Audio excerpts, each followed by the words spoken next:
Easy guys, Dom here from Cringy Gaming. So I'm just putting together a survival guide that's hopefully going to help you if you're new to the game. So obviously if you just got the Division, you're just playing it, you may find that it's a little bit difficult.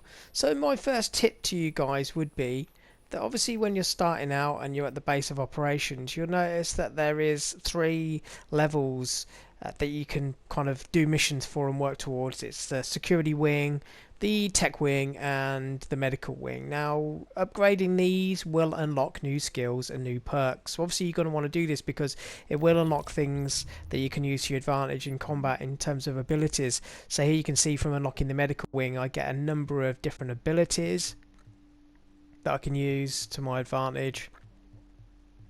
Now I prefer to roll with a sticky bomb. I do find that's good for groups of enemies.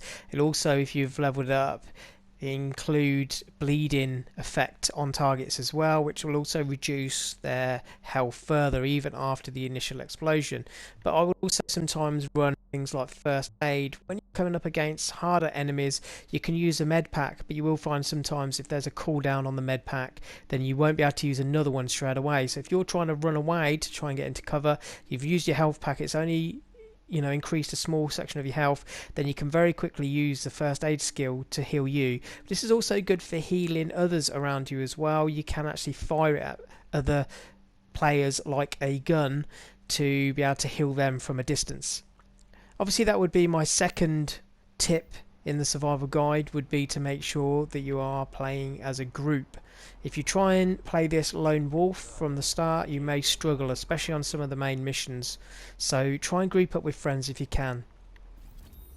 My next tip would be to do side missions first. Once you go into places like safe houses and also your base of operations, you will actually find there is like a situation board there where you can go over to it and it will unlock side missions. These side missions will give you XP. They will also give you rewards such as guns. So while we're talking about guns, let's try and kill these guys here very quickly so I can talk about guns.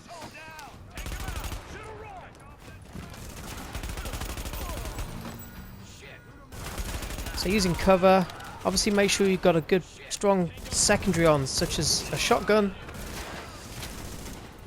to deal with the close range situations that you may encounter. Okay, let's move away now. We've killed those few, just so I can continue talking about guns. They might follow me down the street, but we'll risk it. So if I go to inventory and go down to guns, let's just have a look at something like the ACR as an example. What I'm going to do is I'm going to strip off the weapon part so we can have a look at this. So an unmodded ACR that I've got here, it's got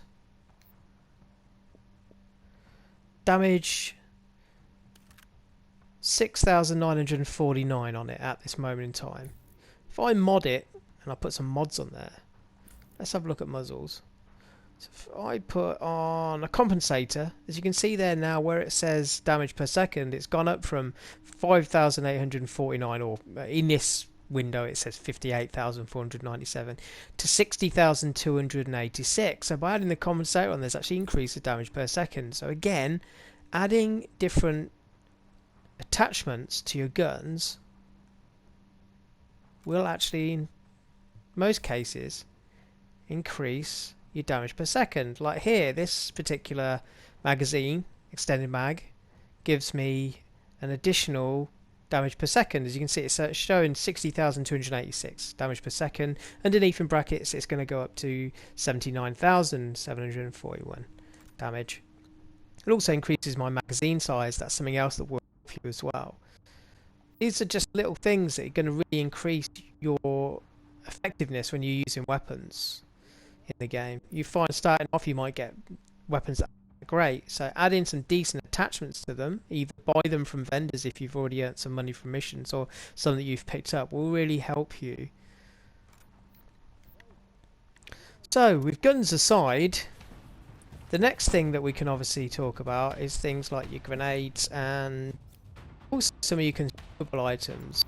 In your consumable items you see things like incendiary bullets and explosive bullets. These are really going to help against a lot of the enemies, but things like elite enemies, which are the ones with purple or gold health bars, Drinking water will give you an increased damage to elites, but remember also if you've got a status effect, so say you know an enemy is making you bleed or you've been stunned by a stun grenade or a tear gas, then using an energy bar will remove that status effect. You can also heal using the canned food, which is going to, you know, heal one of your sections. Obviously, if it's only partially, you know, depleted, that will help regenerate. As you can see, I've only got 2 bars, so I'm going to have to use a health pack. But using these consumable items really will help, but also your grenades. So things like fire grenades. Fire grenades really good against enemies with armor, and they will stand there trying to put the fire out. It gives you a really good opportunity to be able to hit them. And obviously working from cover really helps. Remember that you can move active echo beacon detected. Cover to cover. And remember you can use blind fire as well, so when you're in combat make sure that you're using blind fire. If you cannot pop up and you're dying too quick, excuse me, make sure that you use the blind fire mechanic, which is purely just firing without obviously aiming down the sights using your trigger. So let's actually initiate some combat here and see how we can use all these tips to our advantage. So let's just put on some grenades.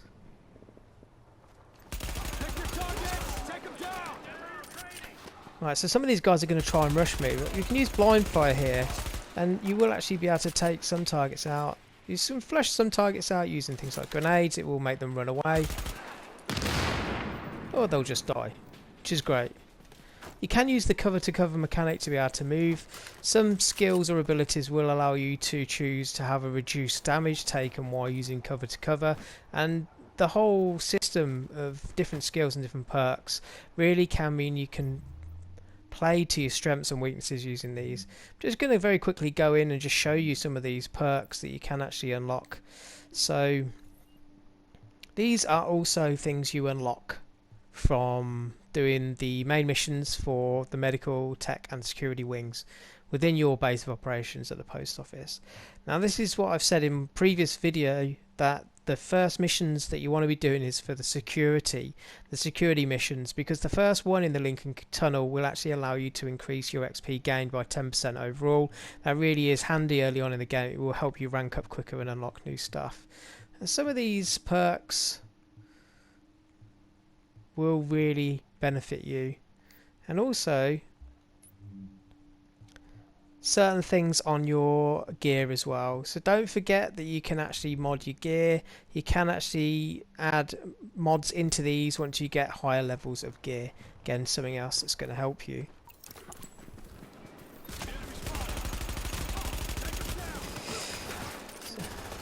So we've got a gold guy here, so let's try and use our rocket on him.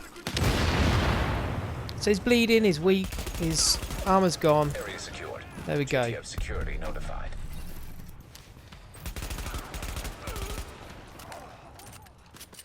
So hopefully guys, that little survival guide there is going to help you if you're new to the game, and obviously if you're struggling a little bit. But like I said, my main tip really would be just to play this with friends and also to do your side missions as well.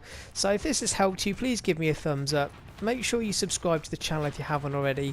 Help the channel grow, and also follow me on Twitter @CringyDad for all the latest Division and gaming updates. Thanks for watching.